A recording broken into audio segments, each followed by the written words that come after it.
We're starting here today. It's a review day, and it's a short day because it's math day today, which is kind of cool. So at least your first day back isn't quite as painful. Classes aren't quite as long. So there's a problem on the board here, and I'll do the first one just to kind of get your brain moving here. Sine of pi over 3. Just one thing at a time. Sine. It feels like I should have a triangle for that, because then it could be opposite over hypotenuse, right? And pi over 3, in case you've forgotten, because I know it's been like 10 days of probably not doing any math. Pi is like 180. You know, 180 and pi kind of go together.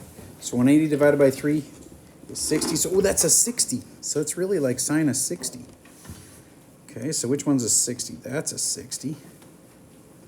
And then it's a 30, 60, 90. And that's the 60. And then I'm supposed to know the sides of that. Don't want to do too much for you here. Everybody try to figure out, this is 60, 30, what's that triangle again? Oh yeah, 1,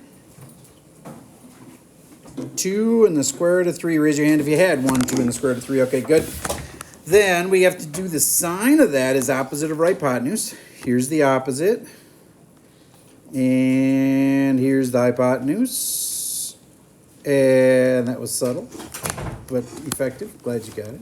All right, sine is root 3 over 2. Now notice, this is an angle. The black thing there, the 60, that's an angle. And then this is a ratio. That's the way they always go. But then you learned something about inverse sine. If I had done this as an inverse sine question, it would have looked like this. Inverse sine of what? 60? No. Inverse sine of, write it if you know it. This is the same question as inverse sine of root 3 over 2. When you're doing inverses, the side ratios go here, and your answer to this whole thing is an angle. And what angle is that? 60 degrees, aka pi over 3. So inverse, you kind of write them backwards. You put the angle at the end, and you put the side ratios in little parentheses. All right. So with that reminder, would you guys go draw for me the triangle for cosine of negative pi over 2. Hint, there might not be a triangle for that one. At least you know where pi over 2 is. Or wait, negative pi over 2, right? Circle trick, you have to know so many little things. And I know a lot of them are a little rusty right now. Do you remember that this was where regular pi over 2 was? So negative pi over 2, you always start here. And negative pi over 2 would be down here. Were you on the right track? And then down here, you can't draw a triangle for that. So instead, you go sine is y, cosine is x. Oh, they want the x point of this. So this is a point. It's something comma something. Mr. T, do you remember? This is just a number. This is just a point right here. Okay. So 0 comma negative 1. All right. So then what is the cosine at that spot? I'd like you to write your answer right here.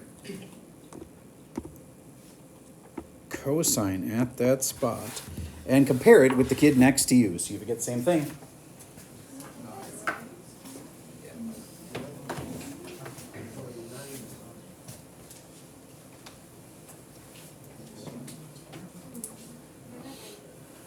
Okay, the cosine is the x, so you should have said 0. Raise your hand if you had 0. Okay, so if you aren't with me yet, get with me now because we're going to be comparing. I want to make sure that you do compare with the person next to you. And if that means help, that's fine. You can ask for help. All right, next one is tangent of pi over 6. You should be able to draw a little triangle for me for where pi over 6 is. This one, pi over 6 is one of the easiest ones. Give that one a shot. I'm figuring tangent of pi over 6.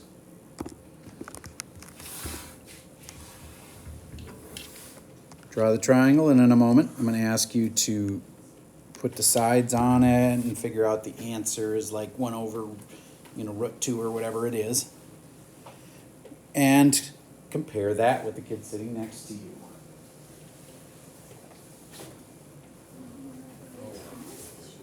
So, was it clear that I tried to make my little update that I sent out, make it clear that if you were taking the ACT yesterday, you don't have to do that async thing. Now, if you did it, don't feel robbed because that's perfect practice for the test. All right, so if you did it, great. If you didn't do it and you're like, I don't want to miss out on some practice for the test, you could do it, but you don't have to. All right, so it was good practice for those of you that weren't here, and it is required for those that weren't taking the ACT or the practice ACT yesterday. All right, so tangent, TOA, opposite over adjacent. This is the 1, this is the 2, this is the square root of 3. This was a 30-degree angle. You're supposed to know that that's 30. And then tangent is 1 over root 3. And there we go. Now, how are these different? Do you remember that these can be written like this, but there's a but. They always only have one answer. So this could be written as sine of some angle is equal to negative 1/2. But that blue one, that would have had 2 answers. But inverse sine only has 1 answer because you're supposed to know which quadrants you can do them in. The range of inverse sine, aka arc sine. All right, give that one a shot. I'll pause for a minute while you do. Okay, for this one, where would the answers have been if there weren't any restrictions? Well, then I would have gone to the ASTC thing. I would have said, okay, all students take calc, and sine is negative, so that means it can't be here or here. And I would have said there would be 2 answers, one in the 3rd quadrant and one in the 4th quadrant, by the T and the C. Okay. But do you remember that inverse sine is only allowed from here to here? Does that ring a bell? Remember that? So arc sine is only allowed on that side. Therefore, it had to be in here. And then we do opposite hypotenuse. One of them is negative. There we go. Square root of 3. And then did you remember that you were in the negative zone? So that's 30, but I have to say negative 30, aka negative pi over 6. Raise your hand if you had that one right. Okay, if you didn't, think it through. Do you have any questions about it?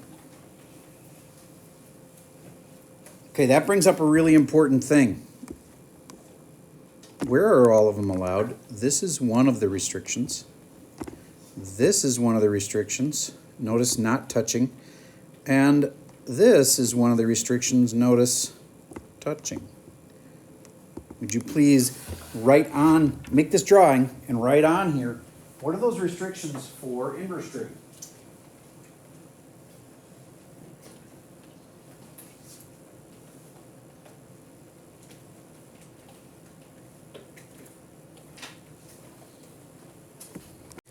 Okay, so this one should have been inverse cosine. This one should be tangent? No, sine. Because tangent is the one, the blue one here, where it can't touch on the endpoints. Why? Because tangent has asymptotes. If you look at the graph of tangent the tangent looks like this, and so inverse tan reverses the x and the y. There's asymptotes there, that's why a tangent can't touch. Okay, and then I'd also like you to label 2 zones. There's the what zone and the what zone. If you don't remember, they're here and here.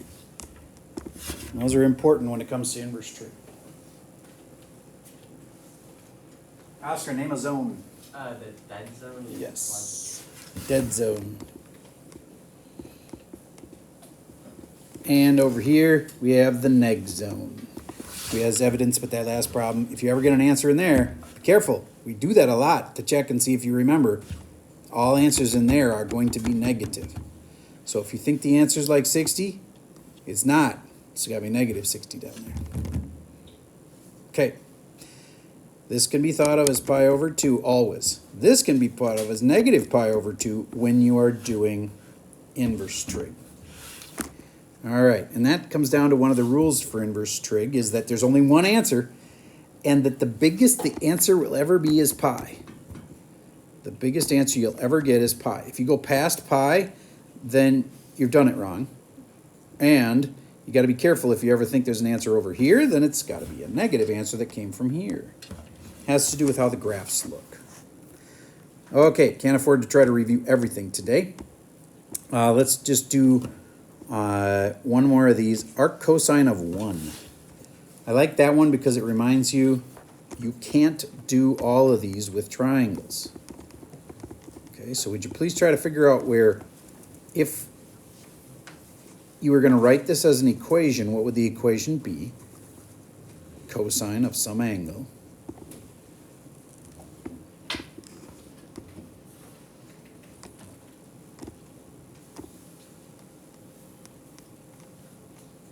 equals 1. And then, hopefully you remember that there's restrictions. Inverse cosine. That's the one that's only allowed on the top. So this is out and this is out. And is there two answers up there? Nope. And if you think about it, cosine is adjacent over hypotenuse, and the hypotenuse is the same as the adjacent. It's one of those weird spots. It must be either here, here, or here. Would you please confirm with the person next to you which spot was the answer? 0, pi over 2, or pi?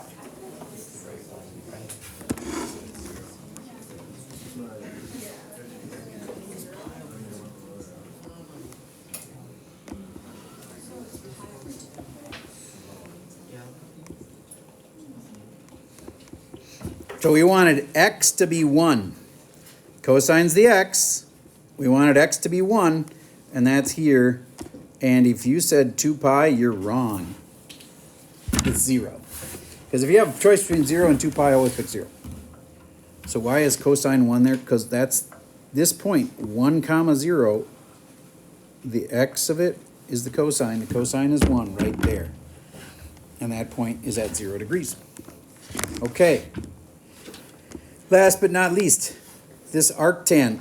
It's also going to use a quadrantal. So try to figure out the last one there. Arctan of -1.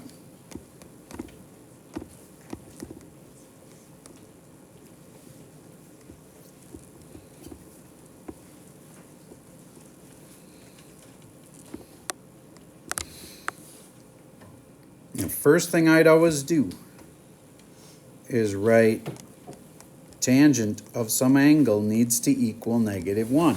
And then I remind myself what tangent is. Tangent is y over x. -1 over 1 is -1.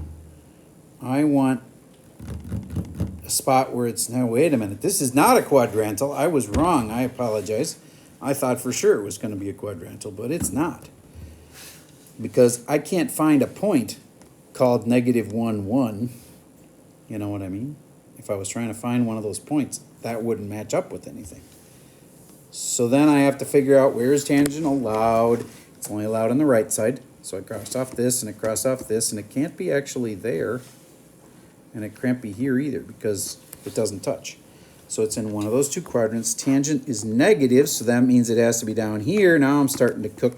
And tangent is opposite over adjacent, and then this is square root of 2.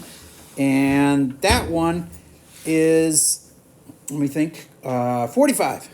So close, and I'd get it wrong because the answer is actually -45. Okay, any questions? That's a lot of circle trig. Is this the circle trig chapter? No. This is the chapter where we do arc and inverse and solving. And Tadros has a question. What's a quadrantal? Okay, the quadrantals are the 4 spots here, here, here, and here. Those are called quadrantals. Yep. I've said it a bunch of times, and I'm glad you asked. So feel free to ask on the first or the second time, too. It'll help you remember. So those 4 spots are called the quadrantals. And their answers are always 0, or pi over 2. Or if you're in circle trig, 3 pi over 2. And if you're in inverse trig, that spot would be negative pi over 2. Okay. We've made it. Let's get to this page. Do you remember that you can have a domain that is just implied? As in, if I don't say anything, I'm implying something. Like if I say, hey, Jack, my grad school party, or my grad party, you know, I'm a senior, is going to be on June 6th. I'm kind of implying that I'm inviting you to the party, right? Okay, so what's the implied domain? If I don't say anything, and I just say solve this, to me that would imply that you should give me all the answers, okay? Now, if it specifically says all solutions, who remembers what you're supposed to add at the end of your answers? Yes, sir. 2 pi k, very good. So if the thing has a changed period from 2 pi, like there's a 3 in a strategic spot, then it's 2 pi k over 3. You'll have to add the right thing. You can't just slap on a plus 2 pi k if the equation doesn't have a period of 2 pi. Okay, and then last but not least, we sometimes give answers between 0 and 2 pi. And that's a limited set of answers because, you know, it only goes between 0 and 2 pi. All right, so let's try to get this answer for this first one. And do you see inverse anywhere in this problem that I circled in red? Does it say inverse? No, it does not have the inverse restrictions. It's not an inverse trig question. So this, you normally would just get 2 answers because that's how we did them at the beginning. But since there's nothing stated about how many answers to give, you got to be smart enough to just give more than 2 answers. You got to be able to say, I'll give all the answers then. So sign is negative. No, sign is positive. So it's up here and it's up here. Would you please be careful with how you say those 2 answers? Because if they said this on the test and you aren't careful with how you give your answers, you'll get it wrong. You might be like, well, which one are we doing? I just said, if they don't say anything, that implies find all the solutions.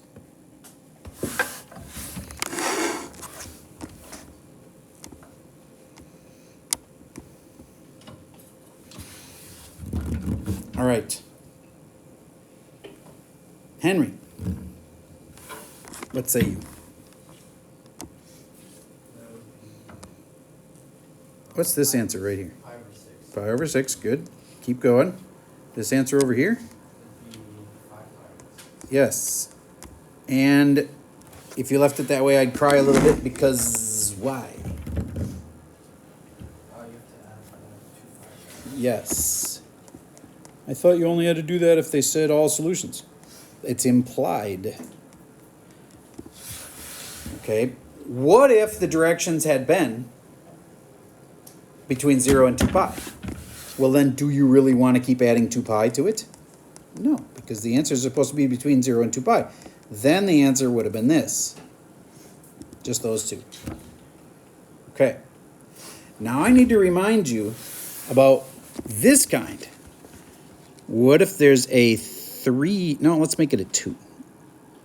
No, let's make it a 3. Put a 3 right here. The answers are still kind of related to pi over 6 and 5 pi over 6, but you have to do a u substitution and say, let 3x equal u, and then u equals this, and u equals that, and then you're really close to your answer. you remember this deal? Isaac, do you remember what to do then? You put 3x per You got it. 3x here and a 3x here. And then, what do I need to bring back, Lauren? Take the next step. You can do this. We need something at the end here. Plus 2 pi k. Okay, so plus 2 pi k on both of them. And you might be like, that's what you do when you want to find all the solutions. That's true. And right now, the directions aren't clear about whether I should give all the solutions or not. I just changed this to a 3. And so the implication is I better find all the solutions. So then, when you divide everything by 3, or I like to say multiply everything by 1/3.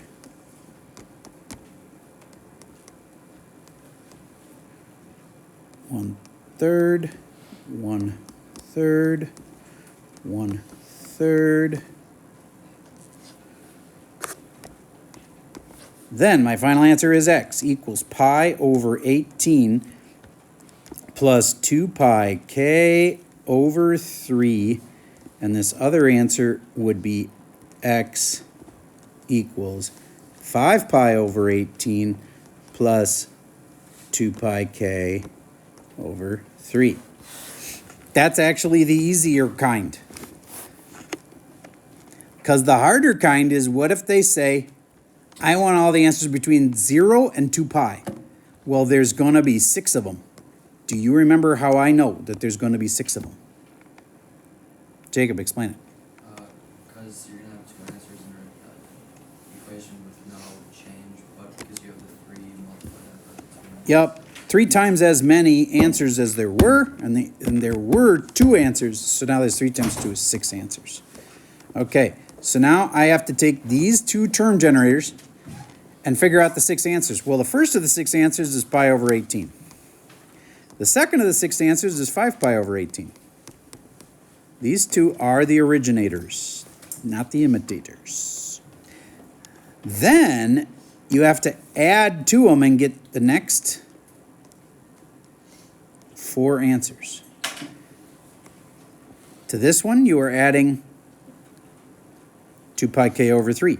So I would be thinking about getting a common denominator. Lainey, what could I do to this 2 pi k over 3 that would make it so much easier to add? Multiply it by 6. Where? The top and the bottom. Yes, the top and the bottom by 6. That means it'll be an 18th now. So it'll be 12 pi k over 18. I know that reduces. It's not the point. Now it's got a common denominator. Now I can add 12 pi k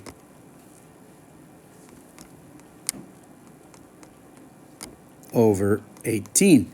You add that to the pi over 18, and it'd be 13 pi k, except the k can go away, because I'm just going to add it once, maybe twice. The k is how many times do you want to do it. So I'm going to take my pi over 18 and add 12 pi over 18, and I get 13 pi over 18. And then you should do this one. And then figure out the last 2. I've walked you right up to this point. I just need you to finish it. I've given you the first 3 answers. Try to find the last 3, and then I'm going to ask you in a moment to compare them with the kid sitting next to you.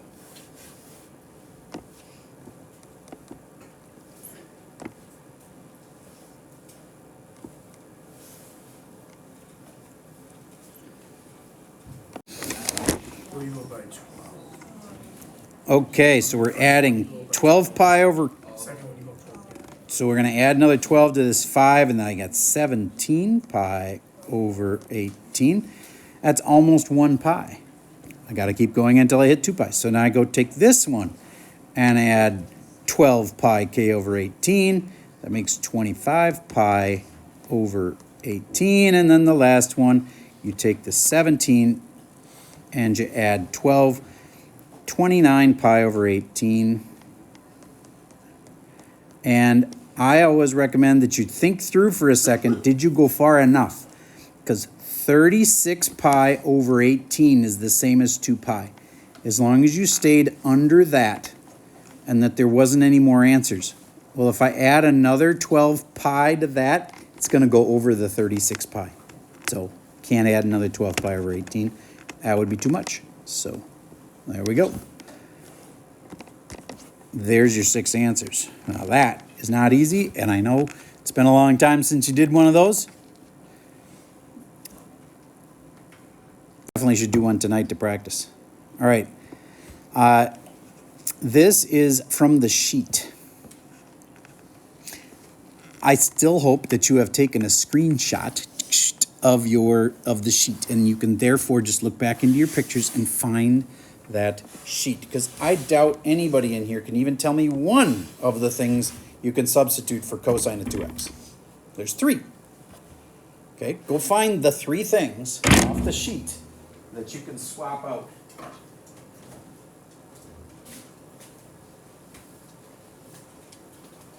And then go ahead and swap it, and then hint, you might want to pick the one that has cosine in it.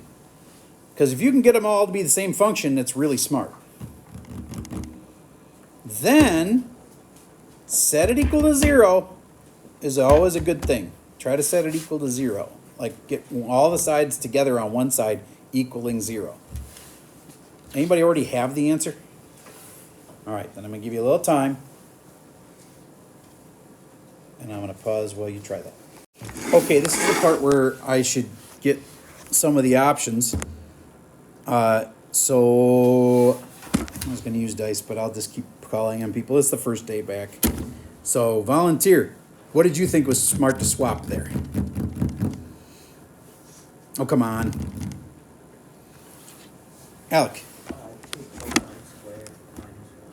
2 cosine squared minus 1 equals cosine of x. They're right there in case you didn't notice, but you are going to need your sheet because we're not just going to have them on the slide every time. Okay, so there's 3 different things you could have picked, and only one of them just had cosine. So that was a smart call. Now I hope you figured out that it's 2 cosine squared minus cosine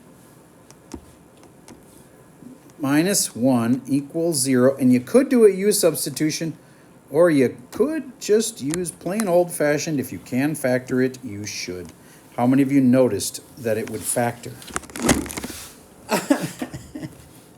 It's happened so often. A bunch of smart kids are sitting here and you're stuck. Isn't it been like 75 times it's been factoring? Keeps happening. So at least know to look for it. If you're stuck, you should go, maybe I could factor it. Probably happened on the ACT yesterday too. Probably plenty of smart kids looking at a problem going, I don't know what to do. And it probably just factored it. Okay, so let's factor it. I got 2 cosine and cosine. And then it's a 1, so that makes it pretty easy. It's got to be a 1 and a 1. And this is a negative 1, so then it has to be 1 plus and 1 minus. Now, I don't know if I put the plus and the minus in the right spot or not. And the way I can tell is by multiplying it back out. And going, that times that, did that make 2 cosine squared? Yep. That times that would make positive 2 cosine with a negative 1 cosine. And positive 2 and negative 1 make positive 1 cosine x. That's not what I wanted. I wanted negative. If you ever get the opposite of what you want, then change the signs to be the opposite of what they are. The plus should have been over here on the left. So this should have been plus and minus. Now I can actually solve them. 2 cosine x plus 1 equals 0. And this one, cosine x, and I'm just going to say equals 1 right off the bat. I'm doing one step of it there, right? I could have said cosine x minus 1 equals 0, but I'm doing a step. Then 2 cosine x equals negative 1. Cosine x equals negative 1/2. And that looks like one of those problems that you could have infinite answers on. And this one, that's one of the quadrantals. So try to find the one answer for that and the two answers for that.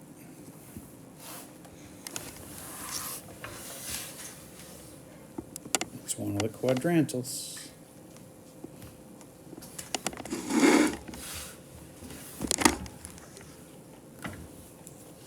Okay, so x, cosine is the x. X equals 1 is right here, and that's the spot 0. So therefore the angle is 0. So x equals 0.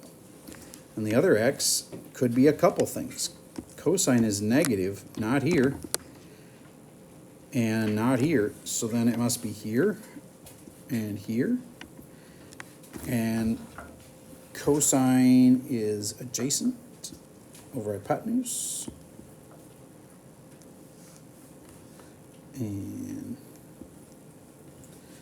And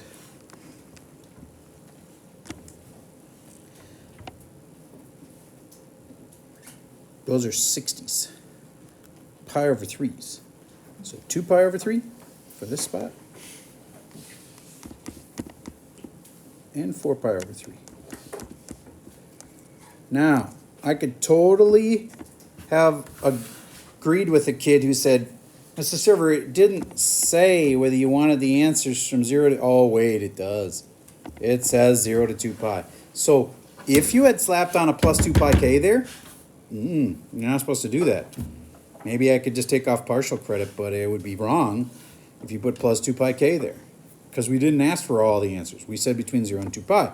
So these are the answers between 0 and 2 pi. 0, 2 pi over 3, and 4 pi over 3. On this, do you see anything that could swap out from the table? Of course you do, right there. Now, which would you pick? I'd pick the one that has sine in it. Well, two of them have sine in it. The one that only has sine in it. So I'd pick that one. So 3 times parentheses, 1 minus 2 sine squared plus 2 equals 9 sine x plus 8. And then I would get them all to one side. I would multiply it all out. And then if you can factor it, you should. And the thing will probably factor. And then you get multiple answers. But I think your brains have got to be close to be busted by now. So let's jump right to the homework. Do I think you should do some of these? Absolutely. Is your test tomorrow? No, but it's the next day. Okay? And I certainly have not covered everything that's on that test. We'll do some more review tomorrow, but we don't need 2 whole review days for this test, so we are going to be squeezing in the grading of the lab tomorrow. This gives you your last chance.